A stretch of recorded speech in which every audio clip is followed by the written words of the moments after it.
Hi Gemini, this is your astrology and tarot forecast for October 2014. Thank you for joining me in this reading and this forecast for the month.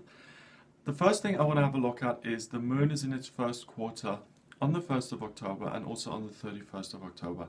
And when this happens, that a moon is in the same placement in the same month, when it happens with a full moon, it's called a blue moon because it's really rare and it doesn't happen that often.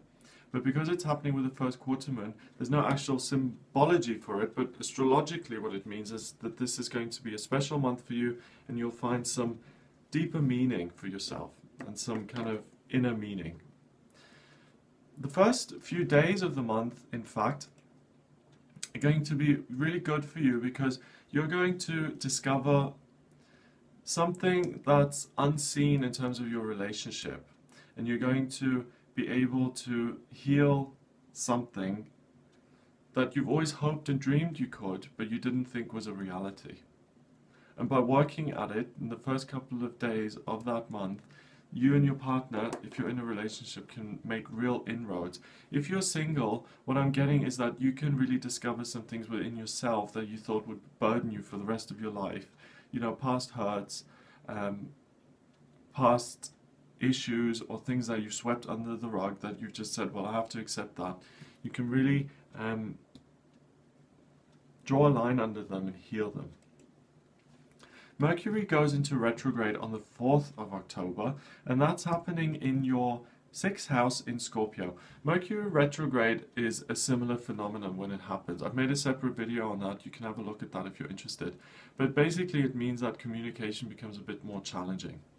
And it becomes a bit more challenging for you in terms of your daily routine and in terms of your daily activities and how you feel and communicate those daily activities.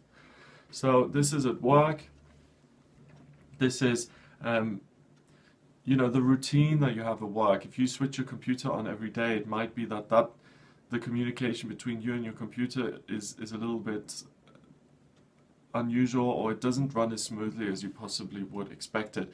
And these are things that are routine in your life and that are happening all the time. There's a full moon on the 8th of October, and this is a total lunar eclipse as well, and this is about letting go of something.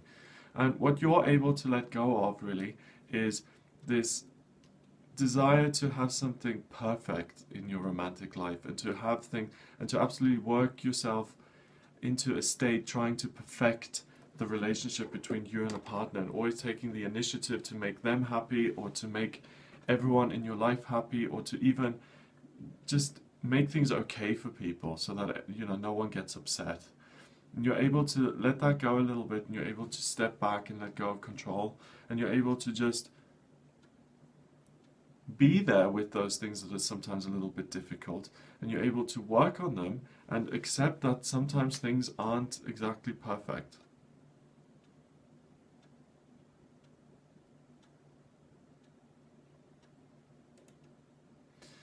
The 9th and 10th of October is a good time for you because,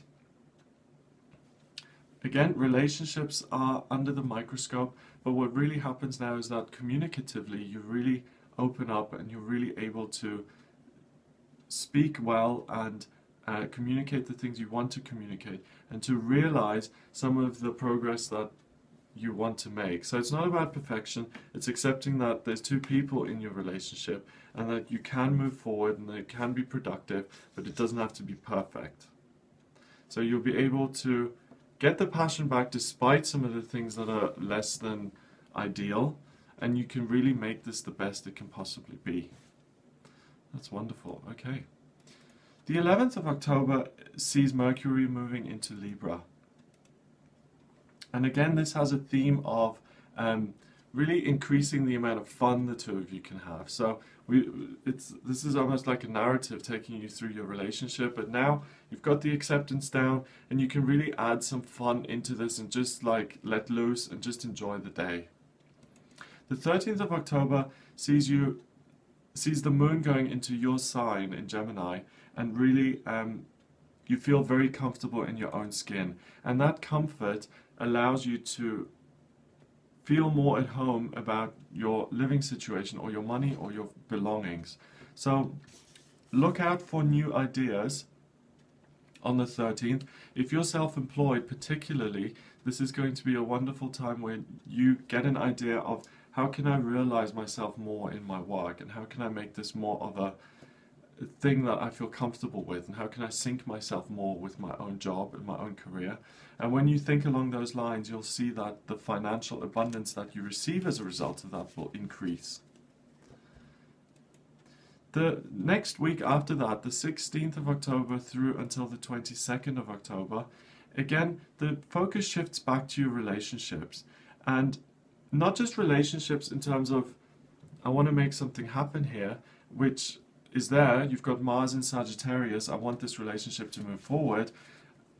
You've also got Jupiter, communication is good. But really the main focus is, how can I have fun in my relationships? How can I inject some joy and amusement and pleasure and just lightheartedness into these relationships? You know, a lot of people have a sense of humor, but some people don't have a sense of silliness and just fun.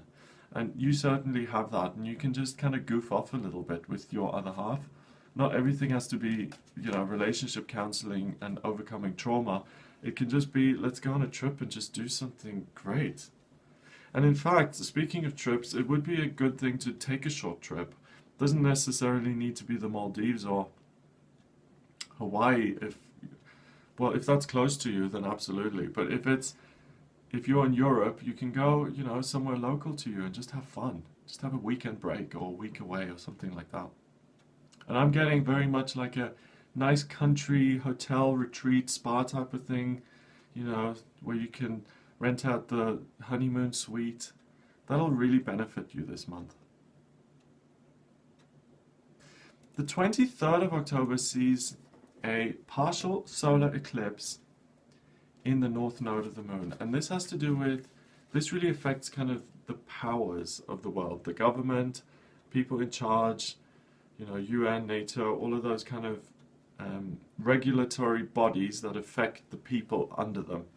And it's in Libra, which is a wonderful sign because Libra is about creating harmony and positive relationships between people. And really what I'm getting here is, because this is a partial solar eclipse, a partial solar eclipse is when the moon moves in front of the sun, but it leaves a kind of crescent. And what I got when I looked at this was the Islamic crescent, which is a crescent like that and the star there. And to me that represents the kind of Middle Eastern area of the planet.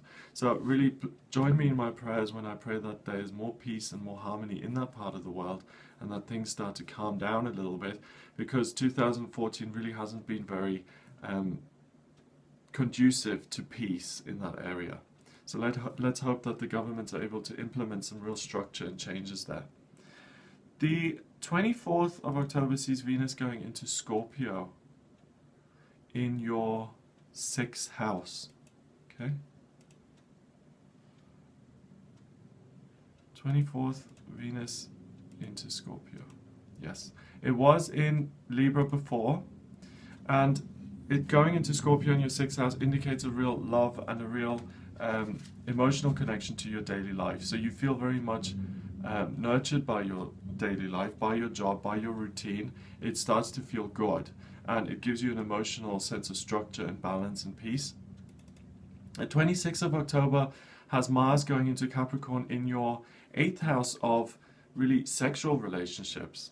So you've had a lot of fun, and that really continues, I think, in terms of your sex drive and in terms of how you connect with your relationship, with your other half, with your partner, is really very passionate this month. That's wonderful. If you're single, there's a real scope for you to meet someone, to have a wonderful connection with. And I mean, I don't promote, you know, just random hookups, but as far as the astrology is concerned, a random hookup is definitely available in your chart around the 26th of October.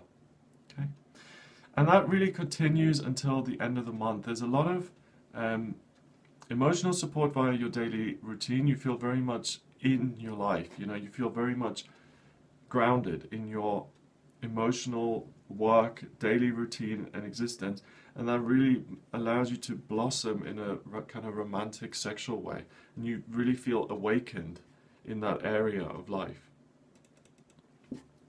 which is great. Okay, So that's really the astrology for the month. Let me just pick a tarot card to give you an overall theme here. And the card I've drawn is the Eight of Pentacles in reverse. So the theme is, what the card is saying, don't work, have fun. Enjoy the community, enjoy your partner, enjoy having fun, enjoy being silly, enjoy sense of humor, romance, all of that. Don't work yourself to the bone this month. You can, but you're not going to achieve as much as you would when the alignment is correct. Sometimes you work 5 hours and you get 0 done, and sometimes you work 5 minutes and get everything done. And this month for you is just have fun and look at those kind of romantic side of things. Have a wonderful month. If you'd like a private reading with me, please visit my website. It's gregoryscott.co.uk. You can find me on Facebook, facebook.com/GregoryScott444. And you can also send me an email. The address is readings@gregoryscott.co.uk. Have a wonderful October, and I'll speak to you soon.